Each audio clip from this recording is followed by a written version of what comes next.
Dahilan nga. Ay, malakas naman ang business ko. Bakit ka naman ganyan? Ay, tanong namin. Pinapakain mo yung mga bata na hindi mga vlogger. Hindi mo mapopromote na maayos yun.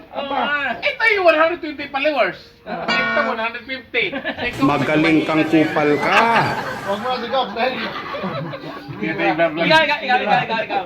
Perfect ako! 130 followers! Hindi ba ako palokin? Sa kaman, nasa kamandong. Ayun na. Ang pinapakain mo yung mga hindi sikat. Dapat pakain mo yung may mga followers na mga bigat-bigat. Oo, para iangat yung pastel yung ano. Oo! Ano ba? Yung Nandito pinapakain yan, mo Dol? nakita ko. Hindi mo Endorse makilala. natin.